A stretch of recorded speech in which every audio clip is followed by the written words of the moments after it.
चलो स्टार्ट किया जाए।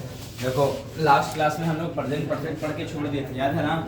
तो प्रेजेंट परफेक्ट में आर एडवांस पढ़ेंगे। देखो कुछ बातें आज पढ़ेंगे कि प्रेजेंट परफेक्ट का एडवांस टेंस। देखिए आप सीधा सीधा पढ़ोगे use of present perfect tense, क्योंकि आप लोग बेसिक पढ़े थे। बताओ जिस हिंदी वाक्य के अंत में लगे चुका है, चुकी है, चुके, तो समझना प्रेजेंट परफेक्ट टेंस ऐसा पढ़े थे। अब उससे हम लोग आगे बढ़े कैसे? अब देखो कुछ पहले धीरे धीरे लाते हैं। मैं बोलूँ वह बीमार है, वह बीमार है, इसको जनरल सेंटेंस के अकॉर्डिंग बनाते थे कि नहीं बनाते थे? याद है? वह बीमार है तो ही लगाओगे, ही के बाद क्या आएगा? इज, उसके बाद क्या लगाओगे? इल, ऐसा बनाए थे। इसी में था वह 2 दिनों से बीमार है, वह 2 दिनों से बीमार है, ठीक है ना? वह 2 दिनों से बीमार है। तब क्या बना रहे थे? देखो ये टाइम लगा कि नहीं लगा? और जहाँ आपको टाइम दिख जाएगा समझोगे। अच्छा खुद बताइए, वह बीमार है जनरल सेंटेंस है कि नहीं है ना? कोई दिक्कत? वह 2 दिनों से बीमार है, इसका ना ऑटोमेटिक इसमें है कि आपको इसमें परफेक्ट सेंस दिख रहा कि नहीं दिख रहा? परफेक्ट सेंस का मतलब क्या होगा? काम कंप्लीट हुआ हुआ। तो बताओ इसमें काम कंप्लीट हुआ हुआ यानी 2 दिनों से बीमारी झेला हुआ, परफेक्ट सेंस है कि नहीं है? जब इसमें परफेक्ट सेंस होगा तो ऑटोमेटिक परफेक्ट टेंस आएगा। देखो टाइम क्या है? प्रेजेंट टेंस का। कहते हैं प्रेजेंट टाइम है और टेंस भी प्रेजेंट टेंस होगा। और भी कौन सा टेंस होगा? Present perfect. क्यों? इसमें एक्शन परफेक्ट हुआ हुआ, परफेक्ट मतलब कंप्लीटेड हुआ हुआ। अभी भी बताओ कंटिन्यूअस है कि नहीं? इसमें दोनों काम है इसमें। देखो लिखा हुआ नहीं है कि वो कंटिन्यूअस है कि नहीं, लेकिन खुद बताओ 2 दिनों से बीमार है, लेकिन अभी भी बीमार का सेंस दिखा रहा है कि नहीं दिखा रहा है ना? मैं बोलूँ वह सोमवार से बीमार है, मैं लिखूं वह सोमवार से बीमार है, तो इसका मतलब क्या है आप बताइए? वह सोमवार से बीमार है तो इसका मतलब खुद बताओ अब तक वो बीमारी झेला है और अभी भी कंटिन्यूअस जारी है। यानी इसमें खुद बताओ परफेक्ट सेंस भी है कि नहीं है, और प्लस कंटिन्यूअस सेंस भी जारी इसमें है कि नहीं? बोलो समझ में आ रहा है? अब इसको ट्रांसलेट नहीं करते, फिर वापस आओ। मैं जानता, वह जानता है, वह जानता है। बताओ इसका ट्रांसलेशन आप क्या करोगे? वह के लिए क्या लगाओगे? ही। उसके बाद खुद बताओ क्या लगाओगे? नोज होगा कि नहीं होगा? He knows. लेकिन अगर कहते हैं वह बचपन से जानता है, वह बचपन से जानता है, वह बचपन से जानता है, तब क्या होगा बताओ? आप खुद बताओ इसमें परफेक्ट सेंस आया कि नहीं आया? वह बचपन से यानी कंप्लीटेड सेंस है, जानता है, बचपन से जानता है, कंप्लीट सेंस, प्लस अभी कंटिन्यूअस सेंस है कि नहीं है ना?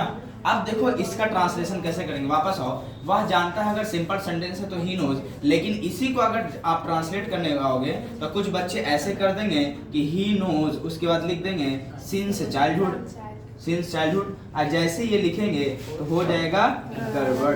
कैसे?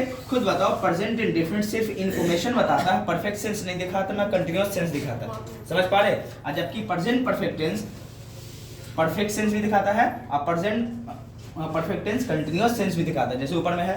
खुद बताओ ये इसमें कंटिन्यूअस सेंस है कि नहीं छुपा हुआ? अब प्लस परफेक्ट सेंस भी छुपा हुआ है, तो इसका मतलब इसका ट्रांसलेशन प्रेजेंट इंडेफिनिट के अकॉर्डिंग नहीं होगा। इसको बचपन वाला आप देखोगे कि ता है, ती है, तो ट्रांसलेट कर दोगे इस तरह से तो सेंटेंस क्या हो जाएगा? गलत। अब इसको बनाना होगा तो प्रेजेंट परफेक्ट टेंस पे बनाओगे तो ही हैज लगाओगे, उसके बाद नोन लगाओगे, ही हैज नोन, उसके बाद लगाओगे सिंस चाइल्डहुड, तब ये बातें क्या हो जाएगा? सही। अब उसी तरह मैं बोलूं कि वह मुझे बचपन से जानता है तो he has known me since childhood, वह तुम्हें बचपन से जानता है तो he has known you since childhood. बताओ ता है, ती है, क्या बचपन में ऐसे पढ़े थे कि नहीं पढ़े थे कि ता है, ती है तो प्रेजेंट इंडेफिनिट लगाओ, तो क्या बचपन वाला अभी काम आएगा? नहीं आ सकता। अब आपका सेंस मतलब सोचने का थिंकिंग बिल्कुल बदल गया है ना? हर चीज़ों को, जैसे आप बचपन में मैथमेटिक्स में पढ़ते होगे कि बस इतना बराबर रहा तो आप 1 को लेकर ही कैलकुलेशन करोगे, लेकिन आज के ज़माने में अगर आपको कोई कह दे कि ठीक है इतना बराबर आप 1 मानोगे और इसको हम मालूम चला 100 से गुना कर दें, किससे कर दें? 100 से गुना कर दें, तो खुद बताओ क्या ये बराबर एक ही वैल्यू आएगा? ये चेंजेस होगा, चेंजेस होगा। बचपन में उतना माइंड काम नहीं कर रहा था जिसकी वजह से एक वैल्यू ले लिया गया। क्या आज ऐसा हो सकता है? नहीं हो सकता। बातें समझ पा रहे कि नहीं पा रहे? तो यही बातें अब बचपन का ज्ञान हटाकर एडवांस टेंस पे आप जाएंगे धीरे धीरे। क्लियर हुआ? आपको क्या कहे, जैसे मैं ट्रांसलेशन लो, मैं आपको एक सेंटेंस दूँ, मैं आपको बचपन से जानता हूँ, तो क्या इंग्लिश बनाओगे?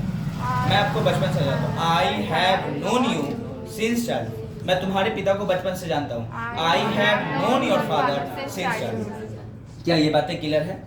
कोई दिक्कत तो इसमें नहीं है? पक्का ना? चलिए आज अब देखो वापस यहाँ भी आओ, चलो ये सब बातें हो गई तो ऊपर चलो, वह सोमवार से बीमार है। अगर ये ना होता, मान लो ये ना होता तो जनरल सेंटेंस में आता ही इज इल होता कि नहीं होता। लेकिन ये जो सोमवार से लग गया तो इसका मतलब ये हो गया कि परफेक्ट सेंस है, सोमवार से अभी तक जितना आया वो झेल चुका है तो परफेक्ट होगा, और कंटिन्यूस अभी है भी, बीमारी झेल भी रहा बात है, तो इसका मतलब परफेक्ट प्लस कंटिन्यूस सेंस का इसमें सेंस है। समझ पा रहे कि नहीं पा रहे? इसको जब भी आप ट्रांसलेट करो तो क्या लिखोगे, ही हैज, उसके बाद क्या लगाओगे, बीन लगाना पड़ेगा, ही हैज बीन इल, उसके बाद क्या लगाओगे, सिंस मंडे। अच्छा तो दो बातें और हैं, कुछ ऐसे भी आप वर्ब हैं जो प्रेजेंट कंटीन्यूअस पढ़ते हो जो एक्शन वर्ब नहीं होते, इसमें आईएनजी नहीं लगाते। जैसे बताओ लव, लव का लविंग नहीं कह सकते, बातें समझ पा रहे? इसका जैसे बोलो I have been loving you since childhood, ऐसा नहीं कह सकते। समझ पा रहे कि नहीं पा रहे? उसके लिए क्या होगा, जैसे मैं बोलूं वह आपको बचपन से प्यार करता है, तब बताओ क्या बनेगा, वह आपको, वह आपसे, या आप लिख देता है ऐसा, वह आपसे बचपन से प्यार करता है, क्या बनाओगे सेंटेंस, बचपन से प्यार करता है, प्यार करता है, क्या बनेगा, क्या बताओ, ताहती पे बना दोगे प्रेजेंट इंडेफिनिट देखकर, नहीं ना, क्या बनेगा, वो आपको बचपन से प्यार करता है तो ही हैज लव्ड यू बनेगा ना, लव्ड यू। उसके बाद क्या लगाओगे, सिंस, उसके बाद क्या लगाएंगे, चाइल्ड। बोलो क्लियर है? ऐसे कई यूज हम लोग अब धीरे धीरे इस प्रेजेंट परफेक्ट टेंस में पढ़ते जाएंगे, क्लियर है? और कई ऐसे वर्ब हैं जिनमें आप आईएनजी का केस, वर्ब में आईएनजी का केस नहीं लगाओगे। क्यों नहीं लगाओगे? क्योंकि वो एक्शन वर्ब नहीं होते। जैसे खुद बताओ लव क्या है, एक्शन वर्ब नहीं। एक्शन वर्ब समझते हो, जो करते हुए दिखाई देगा, जैसे आप लिख रहे हो तो ये एक्शन वर्ब होगा जो दिखाई देता है, और लव जो है एक्शन वर्ब नहीं है, इसमें फीलिंग की बात होती है। क्या करता हुआ कोई लव दिखाई दिया है? वो तो फीलिंग होता है कि बस लव हो रहा है, समझ। जैसे मैं कहूँ हेट, नफरत, क्या किसी ने देखा है? ऑनेस्टी, क्या आपने देखा है? नहीं ना। ये सब जो है ये कौन सा वर्ब होगा, तो फीलिंग वाला वर्ब, और जो फीलिंग वाला वर्ब होगा उसमें प्रेजेंट परफेक्ट कंटीन्यूअस टेंस में आपका यूज नहीं करोगे, ठीक है ना। I have been loving you नहीं कहोगे, समझ पाए? आई हैव लव्ड यू कहोगे सिंस चाइल्डहुड, क्लियर हुआ? जैसे मैं बोलूँ वह आपसे बचपन से प्यार कर रहा, तो आप कौन सा ट्रांसलेशन करोगे, प्रेजेंट परफेक्ट पे करोगे, ना कि प्रेजेंट परफेक्ट कंटीन्यूअस पे। पक्का है? ये सभी बातें किताब में आपकी लिखी हुई है, लेकिन अंडरस्टैंडिंग के लिए ये सब बातें बता दे रहे, क्योंकि एक बार अगर ये समझ जाते हो तो ऑटोमेटिक किताब वाला इजी होता है आपके लिए। समझ पा रहे कि नहीं पा रहे? कोई दिक्कत इसमें नहीं है। चलिए अब आते हैं कुछ बातें, ये तो हो गया। अब आते हैं इसी में, अब आते हैं यूज नंबर। समझोगे 1 हो गया, ये कैसे बना यूज नंबर। अब इसी का हम लोग पढ़ेंगे प्रेजेंट परफेक्ट में 2। देखो जस्ट का मतलब हम लोग सीखेंगे JUST, जस्ट। जस्ट का मतलब होगा तुरंत या अभी अभी, तुरंत या फिर क्या समझोगे, अभी अभी। इसका भी यूज आप किस में करोगे, प्रेजेंट परफेक्ट टेंस में करते हैं। जैसे मैं बोलूँ वह अभी अभी पहुंचा है, तो अभी अभी के लिए वह अभी अभी पहुंचा था, ही हैज लगाओगे, उसके बाद जस्ट लगाओगे। जस्ट आप पहुंचने के लिए अराइव का थर्ड फॉर्म क्या बनेगा, arrive. He has just arrive, समझ पड़े, ही हैज जस्ट अराइव्ड। जैसे मैं बोलूँ वह अभी अभी यहाँ पहुंचा है, he has just arrived here हो जाएगा। तुम्हारे पिता अभी अभी दिल्ली पहुंचे हैं, your father has just arrived Delhi. बोलो कोई दिक्कत तो नहीं है, समझ में आ रहा है? उसी तरह जस्ट का मतलब होता है तुरंत तुरंत, तो आपने पढ़ा होगा ऑलवेज। ऑलवेज का मतलब होता है हमेशा, ऑलवेज का मतलब क्या होगा, हमेशा। और नेवर का मतलब होता है कभी नहीं। बात समझ पा रहे? अब दोनों का यूज हम लोग सीखेंगे। ऐसा नहीं है कि सिर्फ प्रेजेंट परफेक्ट में ही ऑलवेज का यूज होगा, प्रेजेंट इंडेफिनिट में भी होगा, प्रेजेंट परफेक्ट में भी होगा, लेकिन सेंस अलग अलग होता है, क्लियर है? जैसे मैं एक केस ले लेता हूँ ऐसा कि वह हमेशा सच बोला है, वह हमेशा सच बोला है, वह हमेशा सच बोला है। इसका अच्छा, इसका मतलब क्या है, पहले सेंस निकालिए। वह हमेशा सच बोला, इसका मतलब पास्ट से लेकर अब तक कहीं भी बातें वो सच है, आगे चल के ये बदलेगा ऐसा हम गारंटी नहीं ले रहे, यही से क्लियर है? जैसे मैं बोलूँ वह अब तक सच बोला, तो इसका मतलब आगे झूठ भी बोल सकता, लेकिन पास्ट से लेकर प्रेजेंट टाइम की जितनी भी बातें हैं वो सब क्या है, सच है। जैसे मैं बोलूँ वह हमेशा सही लिखा है, वह हमेशा सही लिखा है, इसका मतलब आगे चल के वो गलत भी लिख सकता। लेकिन एक और सेंटेंस मैं ले लूं, वह हमेशा सच बोलता है, वह हमेशा सच बोलता है, सच बोलता है। अब बताओ दोनों में अंतर है, एक क्या है, सच बोलता है यानी पास्ट में भी भाई सच बोला है, प्रेजेंट टाइम में भी बोलता है सच, और आगे फ्यूचर में भी गारंटी की सच बोला है, क्योंकि ये हैबिट की बात है। यानी आपने देखा कि हमेशा यहाँ भी लिखा हुआ है, हमेशा यहाँ भी लिखा हुआ है, लेकिन जब दोनों का ट्रांसलेशन करोगे तो दोनों का अलग अलग ट्रांसलेशन होगा। जबकि ऊपर में क्या होगा, बोला है, अब तक की कहीं भी बातें है ना, परफेक्ट सेंस है, तो प्रेजेंट परफेक्ट में बनाओगे तो क्या होगा, ही हैज, उसके बाद सच बोलना का होगा टेल, नहीं स्पीक द ट्रूथ होता है, टेल अ लाई मतलब झूठ बोलना होता है, समझ पा रहे, आई स्पीक द ट्रूथ मतलब क्या होता है, सच बोलना, इस पूरा फ्रेज ही है, तो स्पीक का बताओ थर्ड फॉर्म क्या बनेगा, स्पोकन द ट्रूथ हो जाएगा, बोलो समझ में आ रहा है। जबकि ये वाला ट्रांसलेशन करोगे वह हमेशा सच बोलता है तो ही, उसके बाद क्या लगाओगे, स्पीक्स, अच्छा हाँ ये हमेशा, हमेशा कहाँ लगेगा, ऑलवेज यहाँ लगा लेना, चलो ऑलवेज छूट गया था, ऑलवेज यहीं लगा लेना, कहाँ पे, ये वर्ब से पहले लगा लेना, मेन वर्ब से पहले लगेगा, तो इसका मतलब फिर बताओ मेन वर्ब से यहाँ पहले लगाओगे तो ऑलवेज यहाँ लगाओगे, क्लियर है, ही उसके बाद क्या लगाओगे, ऑलवेज, ठीक है, ही ऑलवेज स्पीक्स द ट्रूथ हो जाएगा, बोलो बातें क्लियर है। उसी तरह एक सेंटेंस लेंगे तो बनेगा पक्का, उम्मीद है, वह हमेशा झूठ बोला है, टेल का टोल्ड अ लाई हो जाएगा, he has always told a lie, वह हमेशा झूठ बोलता है, ही ऑलवेज स्पीक्स, नहीं गलत है, स्पीक का ट्रूथ, ही ऑलवेज, उसके बाद क्या लगाओ, टेल्स अ लाई, क्लियर है, इसके सेंस के अकॉर्डिंग ये और इसके सेंस के अकॉर्डिंग ये, क्लियर है, कोई डॉट तो इसमें नहीं है, बोलो समझ में आ रहा है। तो इसका ना ऑलवेज और नेवर का प्रयोग किसमें करोगे, प्रेजेंट परफेक्ट में होगा, प्रेजेंट इंडेफिनिट होगा, आगे चल के पास्ट इंडेफिनिट पढ़ेंगे तो भी बताएंगे कैसे उसमें यूज होता है, समझ पा रहे, जहां जहां जैसे जैसे यूज होगा पढ़ते चले जाएंगे, क्लियर है, कोई डॉट इसमें किसी को नहीं है ना, पक्का, चलिए तो इसको मिटाया जाए कि आगे नोट डाउन करके आगे बढ़ोगे, कि लिखो वीडियो से अपलोड होने के बाद देखोगे, क्या करना बोलो जल्दी करो, उतार लेगा और उसका यूज अभी, चलो अभी बाकी है और अभी करवाएं, जल्दी जल्दी करो, इसका पूरा एक्सरसाइज जो किताबें आपको एक्सरसाइज वाला दिया उसमें कंप्लीट करना, ठीक है ना, ऐसे वाला बुक भी जल्दी करो।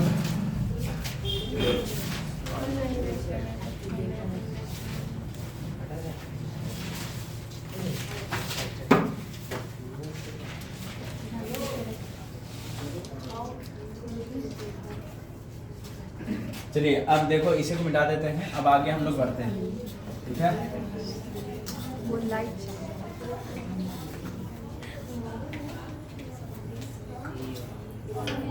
चलो आगे देखना है, यहाँ पे देखो आपने जस्ट देखा, ऑलवेज देखा, नेवर देखा, एक होता है ऑफन, ठीक है ना, ऑफन मतलब होता है अक्सर या प्राय,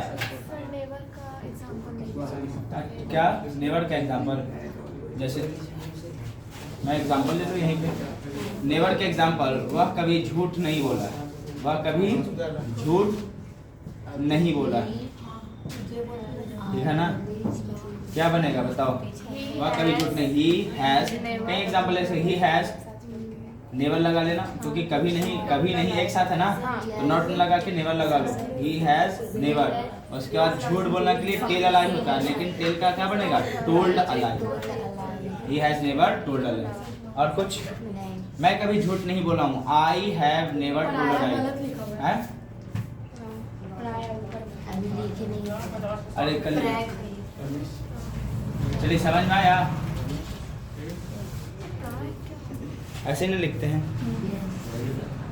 आकार छोटा, चलिए ये बातें देख लिए, अब देखो मैं कभी झूठ नहीं बोला, I have never told a lie, ऐसे तुम कभी झूठ नहीं बोलो, you have never told a lie, क्या प्रैक्टिस करने में पता चलेगा, कोई दिक्कत तो नहीं, चलिए और कोई एग्जांपल जो समझ में आएगा, एग्जांपल ले ले, ऐसा नहीं है ना, आगे बढ़ूं, अब देखो हम लोग पढ़ रहे हैं अक्सर वाला केस, जैसे मैं बोलूं वह अक्सर मुझसे बात किया है, समझ पा रहे, तो क्या लगाओगे, वाह के लिए क्या लगाओगे, ही, कई एग्जांपल ले, ही हैज, ऑफन लगाना है, ऑफन, उसके बाद क्या लगाओगे, टॉक्ड, बात किया, टॉक्ड टू मी, वो अक्सर तुम्हारे पिता से बात किया है, तो क्या लगाओगे, ही हैज, ऑफ्टन नहीं कहोगे, ऑफन पढ़ेंगे, ऑफ्टन अमेरिकन इंग्लिश में पढ़ते हैं, नो साइलेंट है, लेकिन आप ब्रिटिश इंग्लिश पढ़ते हो तो ओ एफ के बाद टी रहेगा तो हमेशा साइलेंट करोगे, ठीक है ना, जैसे आप कंपेन पढ़ते हो, आप लिसन पढ़ते हो, टी साइलेंट होता है उसी तरह, ठीक है, तो बताओ वह हमेशा आपके पिता से, अक्सर वह आपके पिता से मिला है, तो क्या लगाओगे, he has often met your father, कहीं ऐसा आप सेंटेंस ले सकते कि नहीं ले सकते। अब आओ इसी में एक होता है एट का केस, एट मतलब होता है अब तक, क्या होता है, अब तक, एट मतलब क्या लिखोगे, अब तक, लेकिन एक बात है, ये प्रेजेंट परफेक्ट टेंस के साथ ही होगा, लेकिन सेंटेंस हमेशा क्या होगा, नेगेटिव सेंटेंस के साथ ही एट का यूज होगा। देखो गौर से समझो, कंपटीशन में भी कभी कभी पूछता, मैं स्पीकिंग में करा दे रहा हूँ, जब भी आप हम एक टू जैसे उसको वही ये टू मी जोड़ दिया जाए। क्या? 8 वर्ड होता है 8 टू मी, एक आगे चलो 8 टू मी ऐसा तो कोई फ्रेज नहीं बना भी होगा तो देख लेंगे, ठीक है चलो ठीक है देख लेंगे। आगे देखो फिलहाल यहाँ आओ, 8 टू मी का वेरिफिकेशन कर लेंगे। 8 का मतलब क्या होता है अब तक, लेकिन नेगेटिव सेंटेंस में ही आता है और पॉजिटिव सेंटेंस में नहीं आता। और ये भी बात है ये 90 मतलब ग्रामर के अकॉर्डिंग प्रेजेंट परफेक्ट टेंस के साथ ही आएगा नेगेटिव सेंटेंस के साथ, ठीक है ना। कई स्पीकिंग में हम लोग कई सेंटेंस क्या कई पर्सन और कई मतलब ये जगह पे स्पीकिंग में भी कई लोगों को देखोगे कि 8 का यूज़ नेगेटिव सेंटेंस में पास्ट इंडिफिनिट में करते हैं, लेकिन ग्रामरियन लोग ऐसा मना करते हैं इसका यूज़ सिर्फ प्रेजेंट परफेक्ट में होगा, वो भी कौन सा टेंस नेगेटिव सेंटेंस के साथ करोगे। देखो एक सेंटेंस मैं लेता हूँ, वह अब तक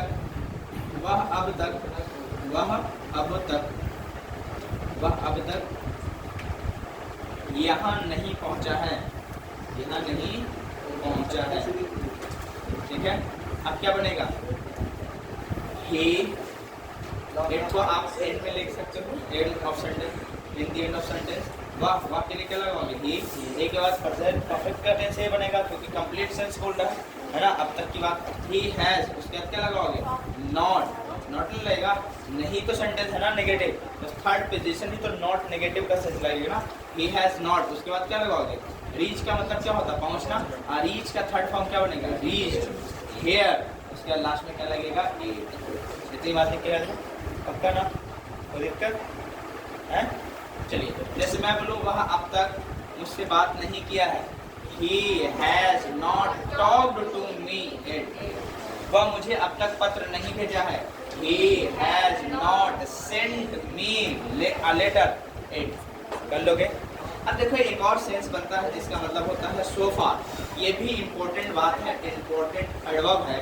so far का मतलब होता है अब तक, लेकिन एक बात है कि ये सेंटेंस की पॉजिटिव और नेगेटिव दोनों सेंटेंस में यूज होगा, और वो भी प्रेजेंट परफेक्ट के सेंस प्रेजेंट परफेक्ट टेंस होगा। लेकिन ध्यान रखना है इसका मतलब भी क्या होता है अब तक, लेकिन इसकी खूबसूरती ये है कि ये पॉजिटिव सेंस और नेगेटिव सेंस दोनों में यूज़ किए जाते हैं, जबकि 8 का खूबसूरती ये है कि सिर्फ नेगेटिव सेंटेंस के साथ ही यूज़ किए जाएंगे। क्लियर है। अब देखो मैं 2 सेंटेंस देता हूँ कि वह अब तक मुझे 2 पत्र भेजा है, 2 पत्र भेजा है। तब बताओ क्या लगाओगे, क्या आप भेजा है, खुद बताओ क्या लगाओगे, क्या आप 8 लगाओगे कि आप सोफा लगाओगे, सोफा लगाएंगे नेगेटिव सेंस तो है नहीं, तो आप क्या लगाओगे ही के बाद क्या लगाओगे हैज, भेजना का होता है सेंड, सेंड का थर्ड फॉर्म क्या बनेगा send, he has sent me, उसके बाद क्या लगाओगे 2 लेटर्स, क्या लगाओगे 2 लेटर्स, और उसके बाद अब तक का क्या लगाओगे सोफा। बोलो समझ में आ रहा है, कोई दिक्कत तो नहीं है। जैसे मैं बोलूँ तुम्हारे पिता अब तक 4 किताब लिखे हैं, तो your father has written 4 books so far. Clear है, कोई दिक्कत तो नहीं है। मैं अब तक 4 किताबें बेचा हूँ, तो क्या लगेगा I have sold 4 books so far. Clear है, कोई दिक्कत। अब बताओ नेगेटिव सेंटेंस भी आएगा तो भी, अब इसका मतलब अब यहाँ पे वापस आओ, मैं इसको 2 तरीके से बना सकता था। 8 को रिप्लेस करने के बाद आप क्या लगा सकते थे सो फार भी लगा सकते थे, क्यों नेगेटिव पॉजिटिव दोनों के लिए यूज हो सकता है, जबकि नेगेटिव सेंस में सिर्फ 8 का यूज होगा। क्या ये बातें समझ में आया, कोई दिक्कत तो नहीं है। ऑकेजनली भी होता है, उसका भी यूज आप प्रेजेंट परफेक्ट में कर सकते हैं। क्लियर है, कोई दिक्कत तो नहीं है पक्का। तो इसको जल्दी से इधर कॉपी कर लेंगे। क्लियर है, ठीक है।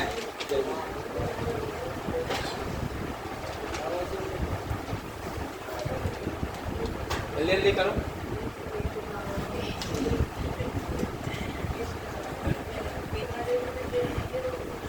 बोलो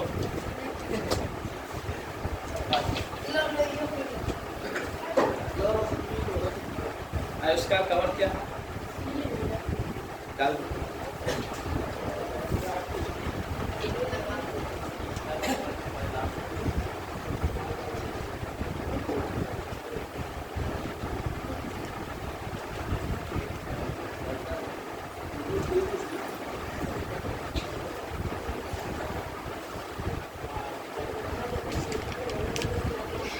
चलिए जल्दी कीजिए,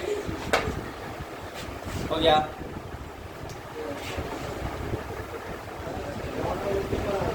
चलो देखो अब इसको हटा दो, है ना।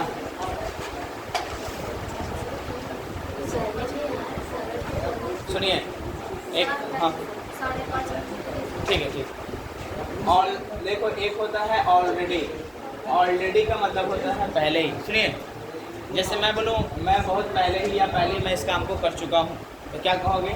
आई हैव, इसके बाद क्या लिखोगे? Already done this work. I have already done this work, मैं इस काम को पहले ही कर चुका हूँ। ऐसा बोलते हो ना कि आपने काम किया है, क्या बोलोगे? नहीं मैंने पहले ही इस काम को कर लिया, ठीक है ना। उसी तरह एक वर्ड आता है जिसका नाम होता है सेवरल टाइम्स। सेवरल टाइम्स मतलब होता है कई बार, कई दफ़ा। मैं बोलूँ मैंने कई दफ़ा इस किताब को लिखा है, तो क्या लिखोगे? आई हैव, उसके बाद क्या लिखोगे? Written, I have written this book, I have written this book. इसको लिखा मैंने इस किताब को लिखा है, उसके बाद क्या लिखोगे? Several times. जैसे मैं कहूँ कि मैंने कई बार उन लोगों से बात किया है, तो I have talked to them several times. मैंने कई बार आपके पिता से बात किया है, तो I have talked to your father several times. Several times मतलब होता है कई बार या कई दफ़ा, और ऑलरेडी मतलब होता है पहले ही। बोलो कोई दिक्कत तो नहीं है? इन बातों को भी उतार लोगे। अब एक और केस बनता है जिसका मतलब होता है एवर बीन। क्या होता है? Ever been. एक होता है एवर बीन, एक होता है नेवर बीन। सबको आज पढ़ के खत्म ही कर देते हैं ना, कोई दिक्कत तो नहीं होगा। चलो इसको हटा देते, चलो एवर बीन और नेवर बीन एक ही बार खत्म कर लेते। देखो यहाँ पे सुनिए, एवर बीन होता है कभी। अब देखो यूज कैसे करोगे। जैसे मैं एक सेंटेंस लिखूं, क्या आप कभी, क्या आप कभी, क्या आप कभी पटना गए हैं? पटना गए हैं। अब देखो क्या आप कभी पटना गए, सामने में आप अगर आप बैठे हो, कोई ऐसे आपको क्वेश्चन करे, तो इसका मतलब जाकर आने की बात कर रहा, सिर्फ जाने की बात नहीं कर रहा। अगर कहीं भी सिर्फ जाने की बात होगा तो वो लिख के छोड़ देना, लेकिन जाकर आने की बात होगा तो आपको लिखना पड़ेगा BWN बीन। गोन का यूज आप नहीं करोगे, क्लियर है? गोन मतलब गया हुआ है, समझ पा रहे कि नहीं पा रहे? यहाँ पे है नहीं। और बीन का मतलब जाकर आने के केस। क्या यहाँ पे बताओ, आपसे कोई क्वेश्चन करे क्या आपने कभी आगरा गए हो, या क्या आप कभी आगरा गए हो, क्या आप कभी दिल्ली गए हो, तो इसका मतलब क्या आप उसके सामने बैठे हो, खड़े हो, ये क्वेश्चन आपसे करे। इसका मतलब जाकर आने का केस है, और जब भी जाकर रिटर्न आने का केस हो तो वहाँ पे गोन का यूज ना करके बीन का यूज करते हो। और गोन का मतलब गया हुआ, जैसे तुम्हारे पिता पटना गए हो, your father have gone to, क्या कहोगे? पटना। इसका मतलब कंटिन्यूस केस अभी जारी, प्रेजेंट परफेक्ट में नहीं पढ़े थे, और रिटर्न का केस हो जाएगा तो बीन लगाओगे। चलो अब यहाँ पे ये बात देखो, क्या आप कभी ये प्रेजेंट परफेक्ट का क्या इंटरोगेटिव केस है? तो इसका इंटरोगेटिव केस में आप पढ़ोगे कि हेल्पिंग वर्ब बाहर चला आता है, तो कहता हूँ इसका हेल्पिंग वर्ब क्या होगा? हैव या हैज होगा, सब्जेक्ट यू है, इसलिए आप बाहर क्या लिखाओगे? Have you. उसके बाद क्या कहोगे? एवर बीन लगाओगे। क्या कहोगे? एवर बीन, है ना। तो उसके बाद क्या लगाओगे? पटना, पटना। या आप एवर को कभी हटा भी दो तो ऑटोमेटिक ये सेंस सही हो जाएगा, उतना भी एक्सेप्टेबल है। एवर बीन लगाओगे तो भी सही, समझ में आ रहा है? हैव यू एवर बीन, गो नहीं लगाना, कोई अभी ना बताएं ये गो का यूज कब करोगे? सिर्फ जाना का केस। आपसे कोई पूछे कि क्या आप कभी आगरा गए हैं, तो क्या आप ये सोचो कि मैं आगरा गए हुई हूँ या अभी भी यहाँ हूँ, या हूँ ना। ऐसा जाकर वापस आने का केस है, और जब भी जाकर वापस आने का केस हो तो बीन लगाना है। बी का थर्ड फॉर्म बीन, गोन का यूज नहीं होगा। गोन मतलब गए हुए, यही तो एग्जाम्पल है कि आपके पिता पटना गए हुए, क्या बनाओगे? Your father has gone to Patna लगा। बातें समझ पा रहे कि नहीं पा रहे? क्लियर? और तुम्हारे पापा पटना गए तो पास्ट इंडेफिनिट चलाएगा, समझ पाए? पास्ट टाइम की बात है, और प्रेजेंट अभी कंटिन्यूस जारी भी है, गए हुए हैं तो गुण लगा के चलाएंगे। क्या ये बातें क्लियर है? उसी तरह होता है नेवर बीन। जैसे मैं बोलूँ क्या आप कभी पटना नहीं गए हैं? क्या आप कभी पटना नहीं गए हैं? क्या ऐसा कहीं केस होता है कि नहीं? कभी क्या आप कभी पटना नहीं गए हैं? नहीं गए हैं। क्या बन जाएगा कि नहीं बनेगा? क्या बनाओगे बताओ? हैव यू, हाँ, नॉट, हाँ, प्लस एवर को बना के नेवर बनाओगे। नॉट प्लस एवर बना के क्या बनाओगे? Never been to Patna, been to Patna. कई लोग हैं नॉट लगा देंगे, फंस जाएंगे। देखो नॉट प्लस एवर दोनों जुड़कर बनता है नेवर, याद रखना।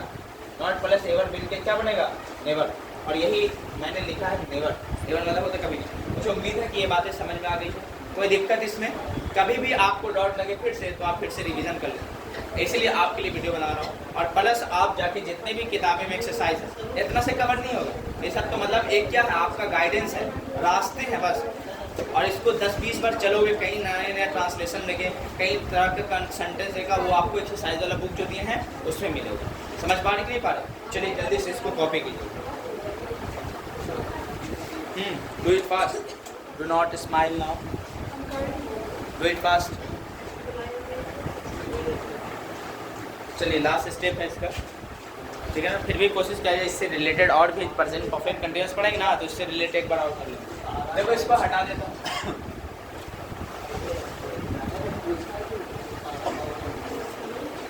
चलिए एक और केस देखो, मैं पटना में हूँ, मैं पटना में हूँ,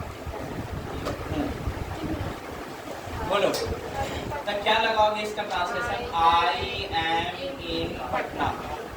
बोलो कोई दिक्कत तो नहीं है। लेकिन यही सेंटेंस अगर क्या दें कि मैं बचपन से पटना में हूँ, मैं बचपन से पटना में हूँ, पटना में हूँ, या इसका ऐसा भी सेंस हो सकता है मैं बचपन से पटना में रहा हूँ, ठीक है ना। दोनों का सेंस तो सही है। जैसे मैं बोलूँ वह बचपन से जहानाबाद में रहा है, वह बचपन से जहानाबाद में है, दोनों का मतलब जो सेम ही है। तो ऐसे केस का जब ट्रांसलेट देखो, इसमें टाइम नहीं है, इसमें टाइम है, परफेक्ट सेंस है और प्लस कंटिन्यूअस भी वे है, तो बीइंग का तो बीइंग लगाएंगे, बीइंग का बीइंग तो लगाते नहीं ऐसे केस में। तो परफेक्ट सेंस ही और प्लस कंटिन्यूअस सेंस दोनों एक्सेप्टेबल होता है प्रेजेंट परफेक्ट टेंस में। तो ऐसे केस में क्या लगाओगे? आई, उसके बाद क्या लगाओगे? हैव बीन, है ना। I have been in Patna, उसके बाद क्या लगाओगे? सिंस, उसके बाद क्या लगाओगे? Childhood, since childhood. बोलो समझ में आया?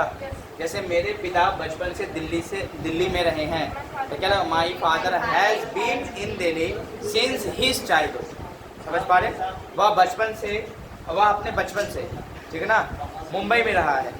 ही has been in Mumbai since his childhood. बोलो बना लोगे कि नहीं बना लोगे? और यही लास्ट स्टेप का खत्म। क्लियर है? इस तरह का सेंटेंस आएगा तो बना लोगे, कोई दिक्कत? जल्दी से बना लो। आप पूरा एक्सरसाइज जाके प्रेजेंट परफेक्ट टेंस का बनाओगे, कभी भी आपको दिक्कत नहीं होगी, ठीक है ना। ये बेसिक बातें आपको इतनी आनी चाहिए, तभी आप अच्छे से पैसेज कर पाओगे, स्पीकिंग कर पाओगे, कहाँ पे सही है कहाँ पे गलत होगा तब। अभी फाउंडेशन पूरा कोर्स ही कंप्लीट करना पड़ेगा। समझ पा रहा कि नहीं आ रहा? ये अगर छोड़ दोगे तो फिर मुश्किल होगा। कितना रटोगे? लैंग्वेज रटने से क्लियरिटी नहीं आएगी, समझने से आएगा। क्लियर है? तो चलो इसी का कल हम लोग प्रेजेंट परफेक्ट कंटिन्यूअस से रिलेट करेंगे और पास्ट इंडेफिनिट कल ही स्टार्ट होगा, उसका भी एडवांस कैसे कैसे कर रहे हैं और रिलेट करेंगे पूरा टेंस को एक बार। क्लियर है? अब आपको जब भी क्लास छूटे तो रिकॉर्डेड बैच जाके देखें। क्लियर? और सोचा जा रहा है एप्लीकेशन बनाने के लिए। एप्लीकेशन समझ रहे हो? ऐप का सिस्टम, आप जाओगे वहाँ, ऐप से भी ज़्यादा फ़ी नहीं होगा, मुश्किल से 200 से 500 रुपया इसी की बेस फी रखा जाएगा और नॉन स्टॉप पूरा साल पढ़िए। समझ पा रहे कि नहीं पा रहे? उसमें कोई दिक्कत ही नहीं, ठीक है ना। जब भी आपको क्लास लगे छूट गया है वहाँ जाके पढ़ो, लाइव सेशन तो पढ़ोगे। और इसमें आप टू कंपटीशन तक आपको चलेगा और बेस आपका रहेगा 12th का main, basic plus advance 12th का जो आप बिहार बोर्ड है या सीबीएसई बोर्ड का जो भी रहेगा वो 12th बेस रहेगा। और फिर कंपटीशन का आपका स्पोकन सब अलग बैच आता है। क्लियर है? चलो इसको लेकिन शेयर कर देना जितने भी लोगों में, ठीक है। We will meet you in the next class. Copy it, है ना। See you.